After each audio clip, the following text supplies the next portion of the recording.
Last time, Artifexian helped me create an alien planet, as well as its star, moon, orbital characteristics, atmosphere, and tectonics. Now that we know all the abiotic factors present on this planet, we can begin creating some life forms to inhabit it. There are many methods for going about doing this, but here we're going to start right at the beginning of the planet's history and evolve an entire biosphere. Of course, creating a fully fleshed out biosphere is a massive undertaking, so this will just serve as a pretty broad overview on how the principles of evolution can be used to design scientifically feasible alien life forms. So then, let's get to work. After the planet consolidates and the oceans form, the world remains a fairly quiet place for quite a while. At some point within the first billion years of the planet's existence, life arises deep within the ocean. The exact mechanism of how life comes about is still not fully understood, but as it proliferates, it begins to affect many aspects of the planet itself. In the history of Earth, the earliest organisms were most likely heterotrophic, meaning they were incapable of producing their own energy and thus had to take up nutrients from the environment. That is, they had to eat things. However, at some point very soon after life first appeared, an evolutionary innovation occurred in which some early groups of microbes evolved the ability to use inorganic molecules to power chemical processes from which they derived their energy. Organisms capable of doing this are called autotrophs, and include phototrophs, like plants and cyanobacteria, which use sunlight to power their metabolism, as well as chemotrophs, like extremophile bacteria that gain energy from geochemically produced sulfides.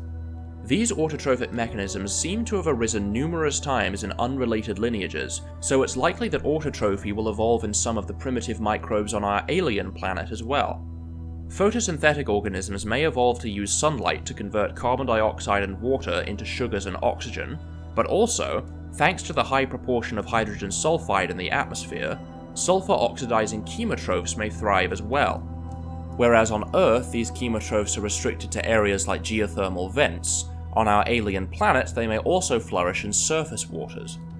Additionally, hydrogen sulfide dissolves in water, which will cause the oceans to acidify, so these early life forms will likely have some means of tolerating the acid, much like acidophile bacteria on Earth.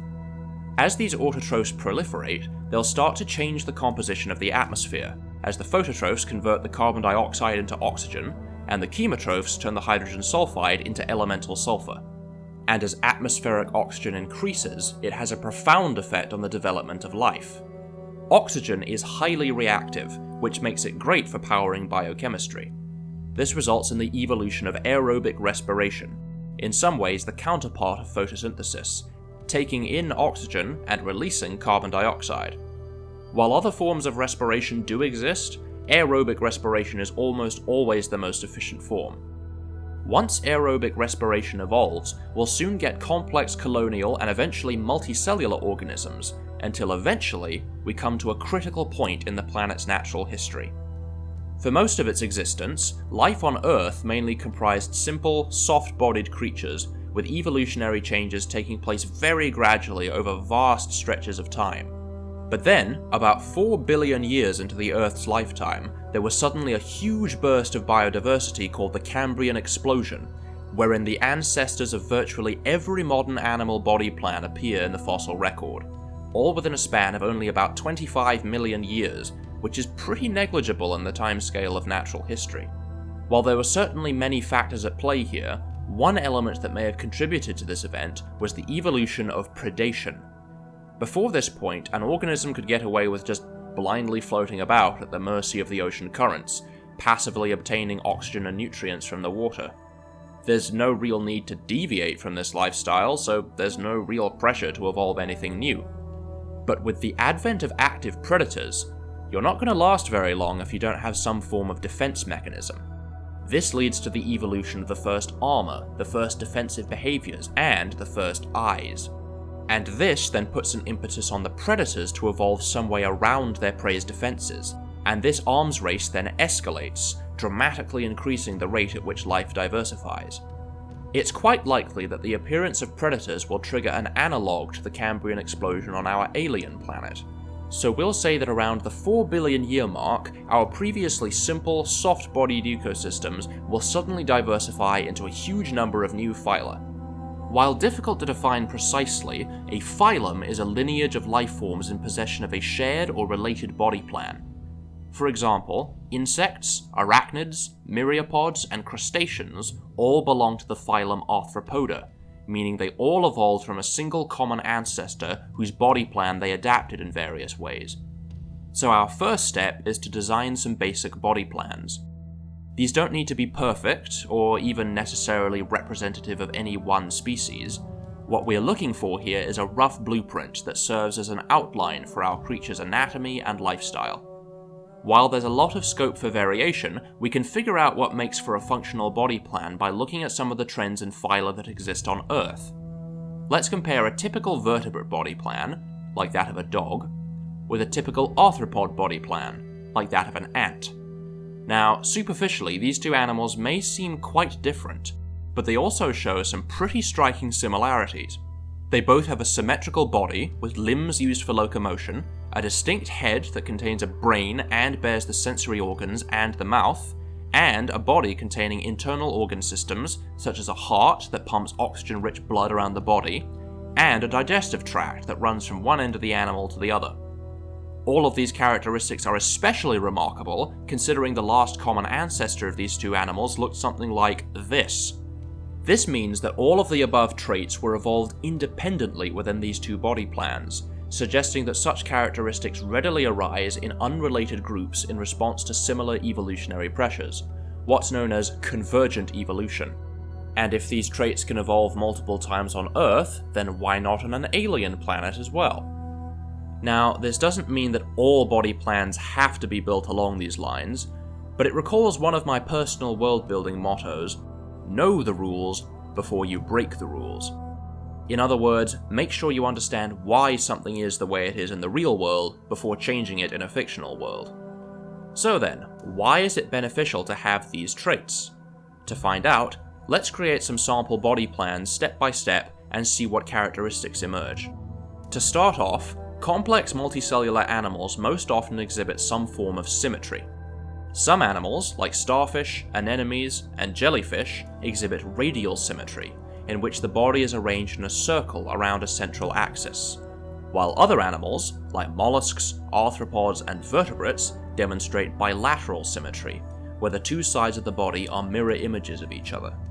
Let's create two body plans, one with radial symmetry and the other with bilateral symmetry. This already has some implications for these animals' biology.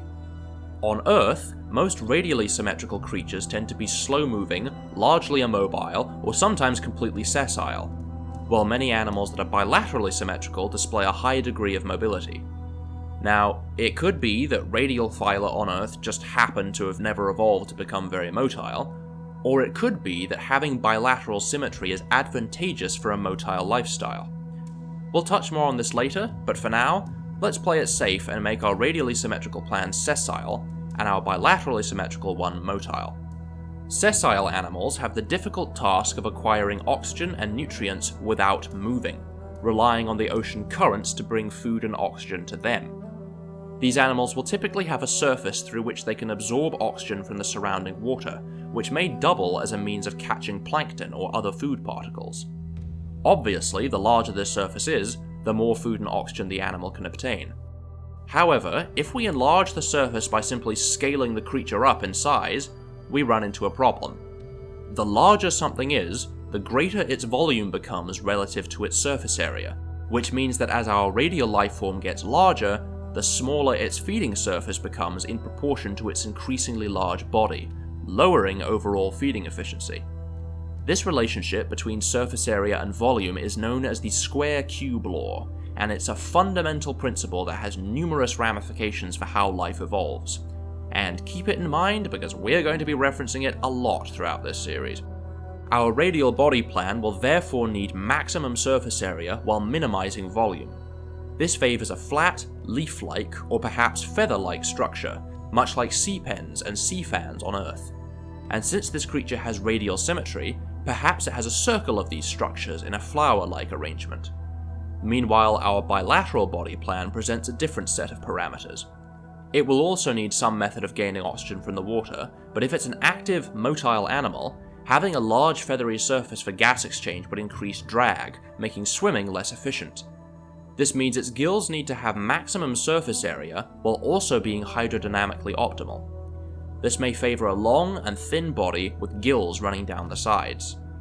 One innovation that might come in handy here is segmentation or serial repetition, the dividing of a body plan into a series of identical or near-identical units. Perhaps the most obvious real-world examples being arthropods and annelids, but technically, even vertebrates can be considered segmented, for reasons that we'll get into later. For now, let's say our bilaterian has 9 segments, with each segment possessing a pair of limbs and a gill surface. Perhaps it swims with back and forth strokes of its paddle-like limbs, which will have the added benefit of encouraging water over the gills and increasing oxygen intake. Being motile requires a lot more energy than being sessile, so this animal will need an efficient way of transporting this oxygen around the body, and this may come in the form of blood. Blood has evolved as a means of transporting oxygen and nutrients in many different animal groups on Earth, and comes in a variety of chemical variants. However, many blood-bearing animals don't contain blood in arteries and veins, but rather use what's called an open circulatory system, in which the internal organs are surrounded by a blood-filled cavity or hemocoel. This isn't quite as efficient as a closed circulatory system like those found in vertebrates and cephalopods, where the network of blood vessels creates a continuous supply of oxygen to all parts of the body. One way to make the system more efficient is to have a muscle or pump to ensure a constant flow of oxygen-rich blood over the organs, and of oxygen-depleted blood back to the gill surface.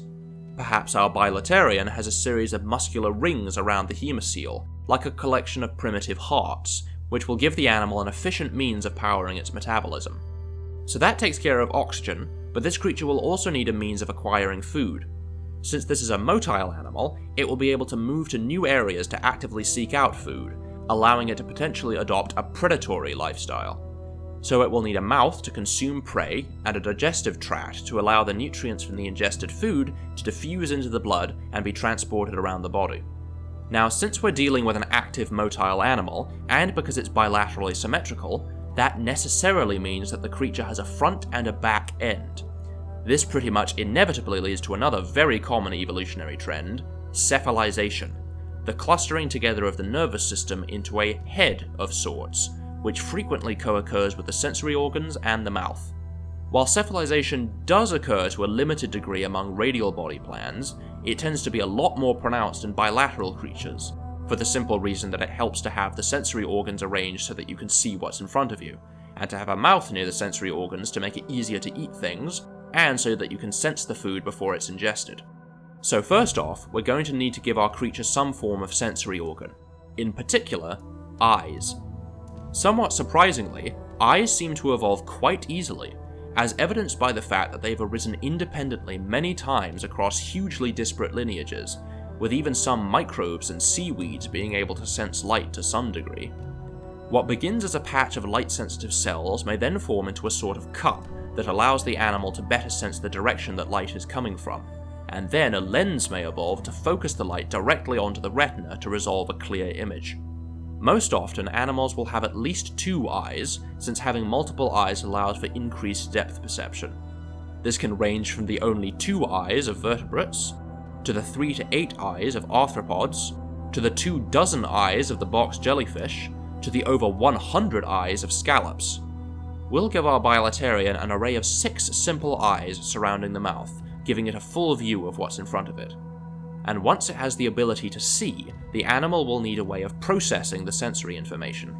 While nerves run the full length of the body, perhaps a ganglion, or nerve cluster, evolves near the eyes, like a primitive brain, and so now we have something like a head taking shape. Meanwhile, in radially symmetrical body plans, cephalization may involve grouping the nervous system around the center of mass, like the nerve net of a jellyfish or the nerve ring of a starfish. A sessile organism doesn't have very many intellectually demanding tasks to attend to, so it can afford to have a comparatively simple nervous system. However, if our radial creatures are feeding using a large, delicate membrane, that makes them very vulnerable to predators, so they may benefit from an early warning system. Perhaps they have vibration-sensitive cells or even simple eyes near the tips of their feeding appendages that allow them to detect incoming predators. but having the ability to sense predators does little good if there's no way to respond to it. Since swimming away isn't an option, many sessile animals have some form of armor for protection. On Earth, the shells of these marine creatures are usually calcareous, most often calcium carbonate, but here we have the opportunity to do something a little bit different. Remember that we've got an atmosphere rich in hydrogen sulfide, which dissolves in water, and we've got chemosynthetic microbes that convert atmospheric hydrogen sulfide into elemental sulfur. This means that there's an enormous amount of free sulfur available, so maybe the marine organisms can evolve to take up the sulfur to form hard shells made out of calcium sulfate. So our radial body plan can have a protective shell into which it can retract its feeding arms. Motile animals, on the other hand, have the advantage of swimming away to avoid predators, so our bilateral body plan may forego armor completely and instead invest purely in speed. Now, both of our body plans have a means of respiration, feeding, and defense, but there's still one last essential detail to figure out: reproduction. The most basic means of reproduction is asexual reproduction, where an organism reproduces by essentially cloning itself, creating offspring that are, for all intents and purposes, genetically identical to the parent. Since doing this doesn't require a mate, the organism isn't limited in its spawning and can reproduce whenever it wants, allowing populations to multiply very quickly. However, despite these advantages, asexual reproduction isn't actually as common as you might think. There appears to be a strong evolutionary pressure across just about every branch of the tree of life to maximize genetic diversity, which allows for beneficial genes to spread quickly through populations and accelerates the rate of adaptation. Because of this, sexual reproduction has become the most common reproductive strategy across virtually every lineage of multicellular life. Even many kinds of bacteria have some mechanism for exchanging genes. Sexual reproduction most often involves a distinction between male and female sexes, but there's a huge number of possible variants on this system, and we'll discuss those at a later date. For now, let's say that both our radial and our bilateral body plans have individuals that are either male or female. When it comes to sexual reproduction, sessile organisms face a problem. How do you find a mate if you can't move? The most common solution to this is what's called broadcast spawning, where the animals release an enormous quantity of gametes, or sex cells, into the water. Only a tiny fraction of male and female cells will meet and develop into larvae, and only a small portion of those larvae will survive to adulthood. This is a very inefficient strategy, but it's one of the only reliable ways for sessile organisms to ensure a high degree of dispersal. Often, the larvae of these sessile creatures evolve adaptations to help them cope with this first incredibly vulnerable period of their life cycle. For our radial creatures, before the larvae have grown to the point where they can attach themselves to the seabed and develop their protective armor, they'll need to rely on some other defense mechanism. Perhaps they can adapt their underdeveloped feeding arms into appendages they can beat back and forth for locomotion, allowing them some degree of motility to escape predators and find a suitable spot to metamorphose into adults. For our bilateral creature, being motile allows it to actively search for a mate, which massively increases the chances of a successful fertilization. Let's give it a gonopore, or gland that produces gametes, on its final segment. And there we have it, 2 basic body plans. Depending on how detailed your project is, a full biosphere will have anywhere from half a dozen to over 100 body plans, but for this series we'll just focus on these 2. I'm going to dub the radial phylum Anthostoma, and the bilateral one Polypodia. Note that I'm using standard Greek and Latin-based nomenclature, but feel free to use whatever naming schema makes sense for your project. Now, these body plans may not seem all that different from some of the ones that exist on Earth, but I've done this intentionally to demonstrate why certain real-world body plans have evolved the way they have. For your own project, feel free to run wild with ideas and create whatever off-the-wall body plans you can come up with, as long as they have a justifiable means of respiration, feeding, defense, and reproduction. However, remember that these body plans are just basic ancestral blueprints, and as they evolve over the next few 100 million years, they may become completely unrecognizable from these primitive forebears. In the next episode, we'll see how the descendants of these ancient creatures diversify into a whole menagerie of different forms.